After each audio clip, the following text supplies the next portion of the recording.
So, at the Oscars, fitness and entertainment icon Will Smith slapped the crap out of Chris Rock, and we're going to talk about it today. Stick around.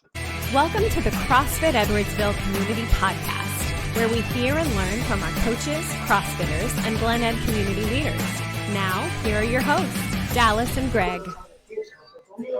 What is up, everybody? Welcome to the CrossFit Edwardsville Community Podcast, where we do get to hear and learn from our CrossFit coaches, meet some of our CFE CrossFitters, and occasionally chat with our community leaders here in the Glen Ed community. So excited to have you all here. I'm Dallas Amston. I'm your Communicate to Succeed coach, and I love helping people get out of their shells on stage, find the ways to present powerfully, and communicate effectively with their audience. And with me, as always, my co-host. What's up, guys? I'm Coach G. I'm the CEO and GM at CrossFit Edwardsville and the co-host of this podcast, along with my friend Dallas. Today, we're going to have just one of our casual CrossFitter conversations. We're going to sit fireside and chat about Will Smith, Chris Rock, and all things circling this, recent development, controversy, whatever you want to call it, because Will Smith, or you might assume it's a ginned up controversy in order to sell other products. We'll see. So, Will Smith is well known not just in the entertainment scene, but also in the fitness scene. He's a fitness icon. His own personal struggles and successes as a fitness icon have resonated with people around the world, and many people, myself included, have looked up to him as an inspiration for us to push ourselves and outside of our own comfort zones to be our healthiest, happiest, and best selves. And it's something that Dallas and I have discussed before. We watched the recent documentary about Will Smith and about his climb to return to his greatest in health and fitness. I felt there were a lot of echoes of Dallas in that podcast. There's a lot of things about Will Smith and Dallas have in common. So. Yeah, I'm currently actually reading his autobiography that he wrote himself, along with I forget. There's a co-writer on the book, but I forget the guy's name right now. But it's called Will, and it's kind of a little bit of a double meaning in there, that it's not just his name, but also his will to achieve, and the will that he has in his mind and the will that he has in his body. The series that he did on YouTube was him writing the book, as well as trying to lose 20 pounds in 20 weeks. And the YouTube series, I believe it's 6 or 7 episodes, is called Best Shape of My Life. And from the trailer that G sent me originally, I'm watching it with my wife, and she said, "Oh my God, that is you." And so we watched the first episode, and I think episode 2, I just literally had tears streaming down my face as we watched it. But I apologize, I'm in a little bit of a noisy environment today. But when you posted, "This is what we're going to be discussing," I was like, "Oh, all right." Gee, I do have a quick question for you right up front. Do you know that some police and forensic scientists first tried to discover what the prints were on Chris Rock's face, but then they saw the fresh prints? Dad joke out of the way. I love the dad jokes so much, but I think that Dallas and I had begun talking about Will Smith and about him just generally after seeing some parts of that Best Shape of My Life documentary, in which Will Smith recognized and faced down some personal demons, or at least he began a process of facing down some personal demons. And, I think that he is probably still struggling with some of those things, which is completely understandable. I think all of us have our own personal demons that we struggle with. And it maybe some of those things boiled over, and that was, maybe the last straw. And we saw things boil over at the Oscars and the way that it all unfolded there. Well, and he even said, I know he's now made a statement apologizing to the Academy, apologizing to the casting crew. and apologizing to Chris Rock. And Denzel Washington apparently came up to him and said some deep words of wisdom in one of the commercial breaks. So all those, the thing about Will is he is always trying to become a better version of himself. And we know that even in the pursuit of, I wouldn't say it's the pursuit of greatness. I wouldn't say like his old movie, The Pursuit of Happiness. It's actually the pursuit of transformation. He is unceasing in his drive to become better, but he also was very quick to say he tapped his inner King Richard from the movie Venus and Serena Williams' Dad, which is what he just won an Oscar for. He was very quick to say he kind of welled up and protect the family, protect his wife, protect his kids, all of that kind of welled up in him. But it's caused a huge kind of chasm. There's a big cultural discussion going on too at this point. So many people, in favor of Will, so many people in favor of Chris Rock. And I thought it would be interesting to get the Dallas Amsden hot take on all of this, because Dallas Amsden is a stand-up comedian. And, one of the things about being a stand-up comedian, I apologize if I'm speaking slightly out of turn on this topic, is like Chris Rock is hosting the Oscars. As a stand-up comedian, his job is to tell jokes, including jokes from people that are in the audience there, right? So I'm kind of curious to hear from Dallas as a stand-up comedian, like how do you feel in the aftermath of seeing all this unfold, where the comic is now essentially the target, maybe the victim of the subject of his comedy? Oh, this is such a deep question. So I'm going to try and attack it bite by bite if I can. Yeah. First of all, Chris Rock is a comedian. If you've ever seen a Chris Rock special, mostly on HBO, but I believe he had a Netflix special last year. The thing with comedians is we workshop our jokes. We go up, we get a premise. I actually just was up on stage not too long ago, and I told this joke that it fell completely flat and no response at all. And I said, look, people, I need to tell you how jokes are first written. I was standing naked in the shower, and this thought came into my mind, and I laughed, and I thought, oh, that's funny. I'll say that on stage. Yeah. And so I tried it on stage now, and now I feel more naked in front of you all than I did when I came up with the idea in the shower. And that is how a lot of comedy is done. A lot of comedy is done in that way of you come up with a premise in your head, and there's a kind of a formula to how most jokes are told. It's you get this subject, you take your attitude toward that subject, and from your attitude and your subject, you create this premise. So isn't it weird that, or it's so hard that way, blah, blah, blah. You'll hear a lot of comedians, what gets me angry about such and such? It's their premise. So it's their attitude on that subject. And then they twist it and they do some kind of an act out, and they come up with their punchline from there. Well, sometimes the premise is really funny in your head, and your attitude toward it is, oh, I could do a unique take. It doesn't always work. And Chris Rock is infamous for being on stage in comedy clubs as he's working on material, and he has like a notepad in front of him with just little ideas written down. He goes, all right, what else is bugging me? And he'll literally just be like, oh, you know what? And he literally reads it off the thing and then tries to work his comedy. It works sometimes. It works, but then what we do through the process is we take, if I do a 2-minute joke, like 2 minutes of material, and you laugh at about 10 seconds, that 10 seconds becomes the seed of the new premise. And then I build off of the one part that was funny to see if I can get 30 seconds of funny out of it, or 45, or, So for someone who's doing a joke about Jada Pinkett Smith, and he's probably not workshopped this in a thing, he either wrote it or he had a writer write it for him for the Academy Awards. He's never tried it before. And those jokes just don't work. Now, the other thing that's happened in recent years with the Academy Awards, and you've seen this, it's what's commonly being known as the Ricky Gervais influence. So Ricky Right. Gervais was the host, I think, like what, 5 or 6 times of the Golden Globes, Multiple and times, sure. he turned his opening monologue into a roast. You know, he had I've got my Starbucks cold brew, nitro brew right here with me.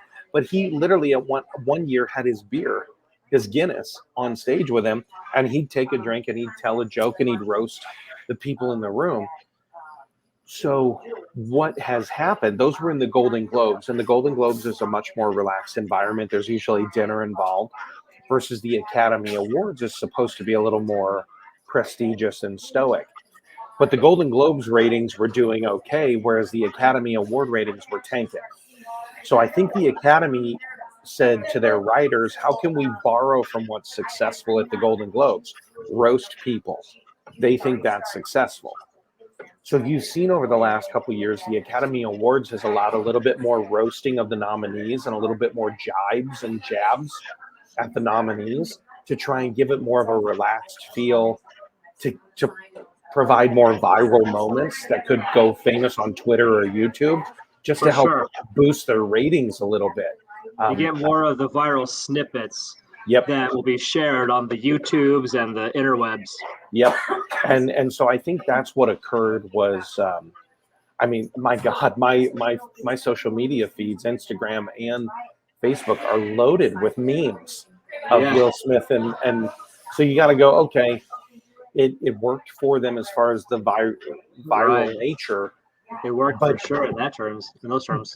But you have to know your audience, right? So did Chris Rock carry over a Golden Globes audience into an Academy Award situation, and it didn't translate well? B, did he just tell a poorly constructed joke that wasn't so much an obvious roast, it was more of an attack of a personal nature? And I will tell a story on myself in a minute on that, G, because I was hired to do a roast one time of the company I worked for at the time in Los Angeles. I apologize, it's getting way loud here now. But I was hired to do this roast, and I was told specifically, roast the owner of the club or the owner of the business, roast the supervisors, and so I wrote 25 minutes of just new material just specifically to roast these people. And of the 25 minutes, 24 minutes and 38 seconds went really well. Yeah. And then there was 22 seconds of that roast that almost got me fired from the company. I feel like it was like putting you in charge of roasting all of your superiors is inherently somewhat of a risky proposition. It's a very risky proposition, but they paid me and I went for it. And it was all under the guise of, hey, we've paid Dallas to roast us. Like, we asked him to do it. Well, at least they were expecting it. I think that makes a big difference. You know, if you kind of know you're going into that environment, you know, maybe it changes your expectations, and therefore you're maybe a little bit more apt to roll the punches. Right, and that's exactly what happened. So, I mean, I made fun of the maintenance supervisor. I made fun of my direct supervisor by saying there were phrases she was known for saying. So I started the whole thing about her, just making fun of her phrases, and just said, if she ever says, you know, for future reference to you, that was one of her phrases, for future reference, just realize you'll never hear from her again on this subject. And so like everybody was just like really enjoying it. And then I made one comment about another person, and admittedly, it was the one joke that I ran it past 3 friends before I performed it. I said, hey, do you think this is a safe joke? They all cracked up. And I'm going to give it to you. I'm going to give it to you, and I'm going to give you your viral moment here. They all cracked up, and they were like, dude, you've got to keep it. And I was like, and I literally asked the question, but is it too personal? Will this person think it's too personal? And they were like, oh, forget it. It's a roast. Go for it. So I did the joke. And this particular person had quite a bit of plastic surgery on their face. And it was very noticeable, the amount of plastic surgery they had done. Okay. Now they're a supervisor, and they were all about their forms, and they were all about getting things done in time. So the joke was, hey, everybody, so-and-so runs a tight ship. Not as tight as her face, but she runs a tight ship. Yeah. That was it. That was the joke. I don't. Okay, go ahead. I'm sorry. She didn't speak to me for 6 months. She wanted me shit. fired. Like it was, and everybody erupted because I mean, it was so obvious the work she had gotten done that when I Right. said she runs a tight ship, not as tight as her face, and like I did it with that, you know, not as tight Yeah. as her face, but she runs a tight ship. Well, she didn't. I went to apologize. She said, I don't want to talk to you ever again. Like it was a big thing. Yeah. Yeah. And we later were able to solve it. We were able to 6, 7 months later. She said, look, I felt like that one joke was the only joke that was personal. And I said, I'll be honest. It was the only one I thought about cutting from the show because I didn't know how you'd take it. It helped that I was very successful for them. So I think Right. the success of what I did worked. But it was nonetheless, it was one of those moments where I was like, oh, I had a feeling, I had an impulse about this joke. I did it anyway. It didn't work. It fell completely flat. I mean, it didn't fall flat with the audience, but it injured the person. And I think what Chris Rock did there was very similar. He was paid to roast some people, tell a few jokes, make some jokes at people's expenses. I'd be willing to bet he wondered if that was one joke too far.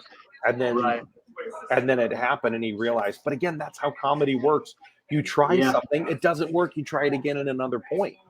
Yeah. I think that it's the reason there are, definitively two sides to it is that we could all really appreciate that for a woman, especially, their looks is such a personal thing.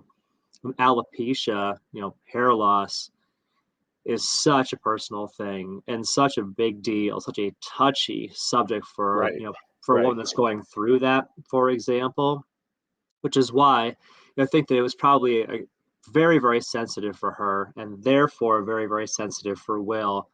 And it's interesting though, if you watch the clip, there was a look on Will's face like, should I laugh at this? Yeah. And then the camera kind of pans over to her and you see her disapproving look. And next thing you know, so it was almost as though in true guy fashion, is this funny? What does my wife think? It was like that moment. And I think he tried to laugh it off at first, but then he saw her face.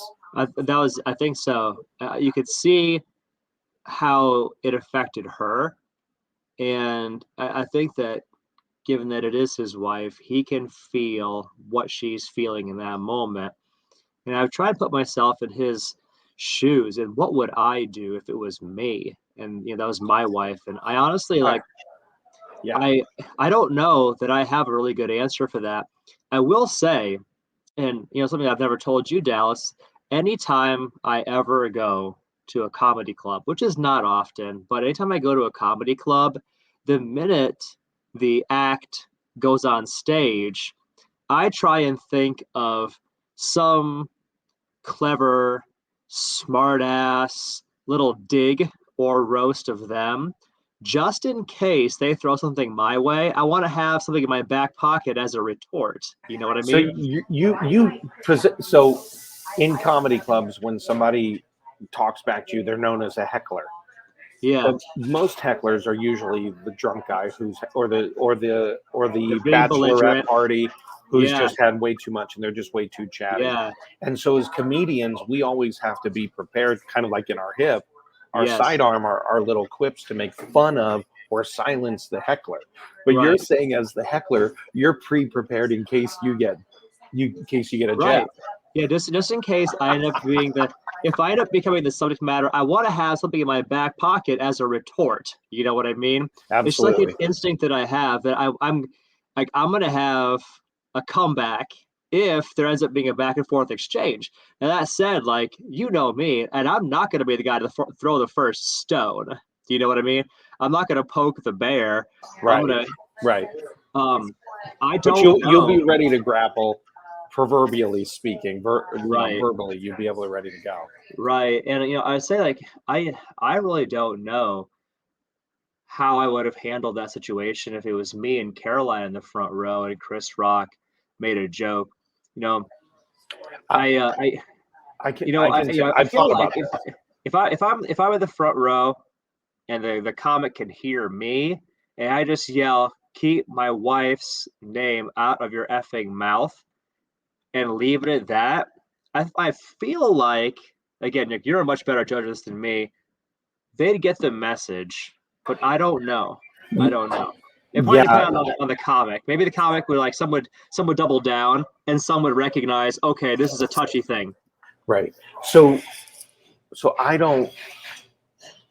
All right. I don't think that Will was correct in getting up and slapping him. I don't think that violence toward a bad joke is the right thing because my concern as a comic is usually in a comedy club at some point in the night you're gonna hit on a touchy subject for someone. Yeah. But there's an exchange between the audience and the performer that look, it's not all. Will didn't care when it was a joke about another person, right? Only when it comes close to you. And I've heard several comics talk on this subject. They'll be like, "Oh, I only, I made fun of gay people. I made fun of fat people. I made fun of Christians, but you laughed at all of that other stuff until I made a comment about you, and then you thought it was a statement." Yeah. It's like so. Just know that we're gonna usually make a comment about most groups across the board. Right. And so number one, I think what Will's actions did in a hyper polarized society that we already have, you have now primed every comedian to be nervous that their joke might actually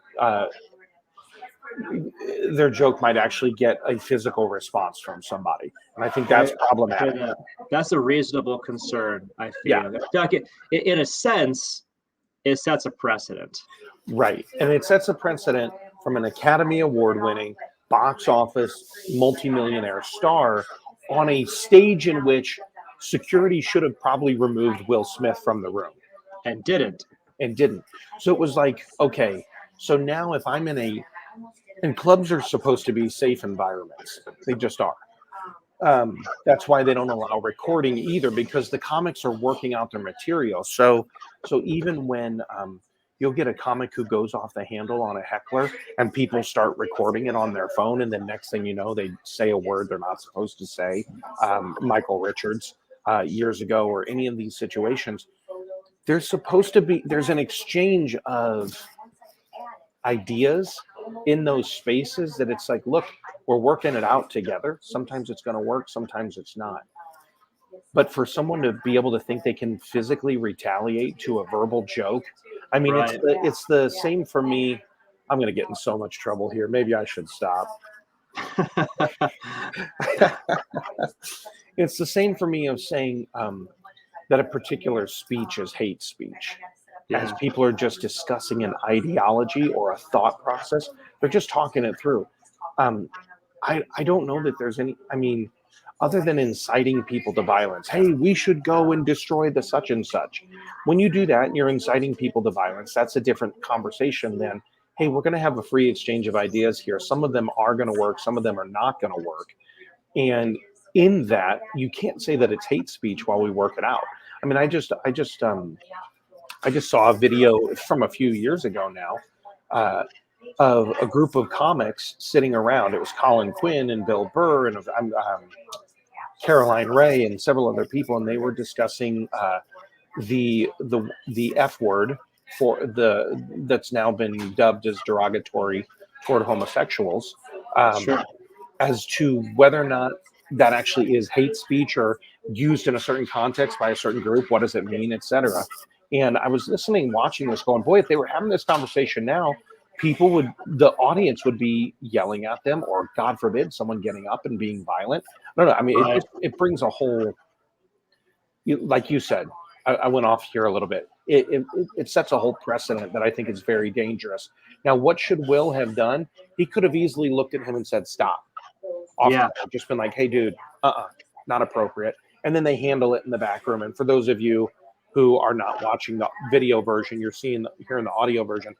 He literally could have put his hand and made a motion across, like the cut motion across his neck, like cut it out. Yeah. I'm sure Rock would have gotten the cut it out motion, not the off with his head motion. Let's just be clear. Right. Hey, stop, dude, stop. Look, you're one yard too far. Cut it out. It's enough. That's enough. Or the other thing that could have happened was, I'm sure the camera would have been more than happy if Will had pulled his chair closer to Jada and put his arm around her, and he would have held up his hand to Chris like, stop. Like, the physical act Right. of physically protecting your wife is different than physically assaulting another person. Yeah. And I think Chris would have read any one of those. I've not met Chris. I've met quite a few decently well-known comedians at the Improv and the Comedy Store and stuff. I never met Chris Rock, but I think he would have gotten the signal. If For sure. Will had moved toward his wife, it still would have been seen as protector, Right. and he would have put his arm around her and given Chris the look of, hey, quit, cut it out. Yeah. That would have been a vastly different move than Right. they're both protection mechanisms, right? But one is protecting his family, the other is assaulting another individual. And I think he was wrong. I still have tons of respect for Will Smith, but I think he was wrong. Yeah, I think so too. And I respect and understand the need to protect your wife and, put a stop to, what you would believe to be out of bounds behavior. But, what you're describing, obviously right now, hindsight is 2020, and Right. us sitting on the sidelines, we can compose a graceful, thoughtful response. In the moment, I'm sure it's very emotional, very heated for Will Smith. What played out is that, a guy who's a foot taller than Chris Rock, way bigger, walks up to him, and Chris Rock has his arms behind his back, and Will Smith whacks the crap out of him, and it looks like a bully move. Right. It looks like a bully move, and it's not a good look. And then it's brought up so much conversation about, was it staged? Was it a staged moment? I've heard that. I really don't think so. Especially Will Smith. This would be definitively off-brand for Will Smith. Well, but also kind of not. Depends on what he's promoting next, right? I mean, so I've done the stunt performer thing in Los Angeles. I did stage combat. I know what one of those haymaker slaps looks like versus like a quick little smack or whatever. Like, there's a difference, and so there's a lot of controversy as to whether or not it was staged. I mean, I just saw a thing that, again, I'm going to get in so much trouble for this, G. I don't know how many people will be upset about this, but Pfizer, the pharma company, is in phase 3 of clinical trials of a new drug for alopecia. And they've been saying, how do we market alopecia on a global level? Where the guy, and you're sitting there going, no, that's ridiculous. But you watch the slap and the fact that Chris put his hands behind his back and kind of presented his cheek a little bit, and where Will got him in the cup of the neck is actually the loudest type of slap on a Hollywood slap. I mean, there's all this stuff where you're like, oh God. I've heard the theories. Do we go down that rabbit hole? I remain skeptical. Let's put it that way. I do too. I'm just presenting the theories as this is what's out there. And there's enough of a conspiracy theorist in me being like, oh, but no, that didn't happen. I don't know, man. Maybe. Who knows? So anyway, I'm glad we got to at least turn this topic over a few times and explore it, especially from me, a lay person in the audience, and then for you, person on the stage, used to delivering the punchlines, right? I would hate to admit as to how much of my brain power I've allowed it to have, because I've thought about it a number of times over the last few days since it occurred.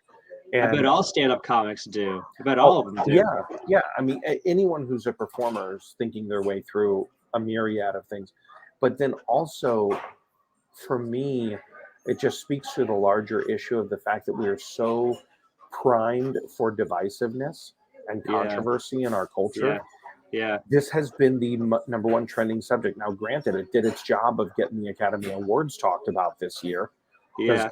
Well, Oscars, right? The Oscars are the Academy Awards.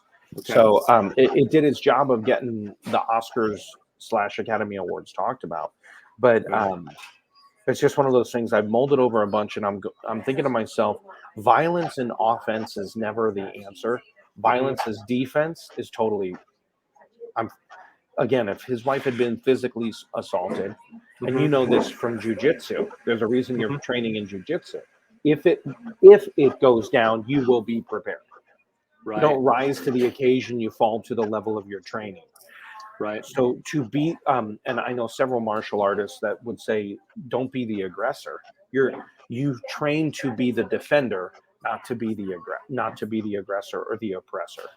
So that's where I land on the physical side of it. On the performance side of it, some jokes don't work, and Chris, seeing the way he handled it after he got slapped, Will Smith just slapped me on stage, and he said we just made television history. Yeah. He tried to get it back, and then he looked to the producer on the side stage like, what do I do? Yeah. And they didn't have a response, and he's like, okay, I don't know really where to go. That to me was I was grateful his limbic system didn't respond, because he could have verbally gone off on Will Smith. Yeah. And he didn't. Yeah. He maintained control there. So of the two of them, Chris Rock actually maintained personal control versus Will Smith did not. Right. Yeah, we could talk about this so much longer. I won't keep talking it out with you. Well, I've just been I'll thinking about it a lot. Like I have a tremendous amount of respect for both of them. Will Smith as an entertainer, Chris Rock also. I have never, ever been offended by anything Chris Rock has ever said. Now, granted, like I'm not like a student of the Chris Rock catalog or anything like that, but as a casual fan, nothing he says ever offended me. I think that's the nature of comedy, that some jokes will land, some won't. Right. Some people are going to get very upset about the jokes that you tell. That's normal.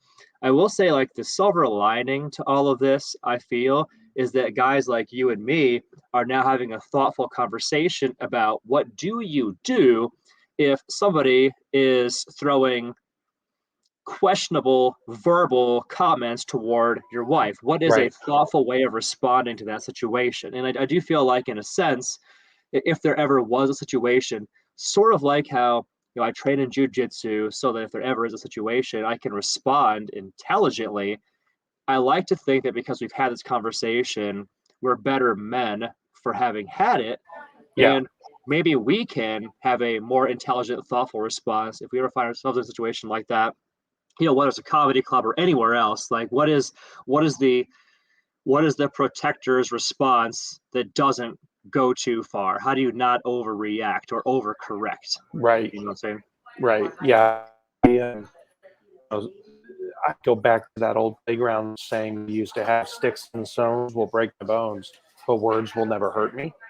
And and while they can affect us psychologically, for sure.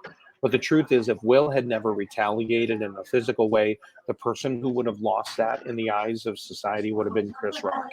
Mm-hmm. He would have lost hands down. Dude, don't be an a-hole sort of moment. His joke would have landed as exactly what it is, which was in poor taste, a personal attack. It didn't work.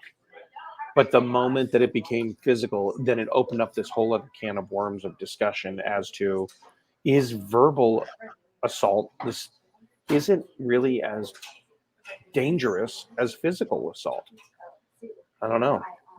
Food for thought. Food for thought. Good talking to you, my dude. As always, been an enriching conversation. I hope that some people leave some comments on this one. I'd love to see the interaction on these. Oh, I'm sure. On this particular episode, because it's such a fun little hot topic right now. All right. Well, hey, we'll wrap it up. We'll encourage all of our audience, as we always do, to have a championship day. And ladies and gentlemen, we will catch you in the next episode. Thanks for tuning in. On behalf of me, Coach G, thank you. On behalf of Dallas, thanks for listening in. We'll see you guys in the next one.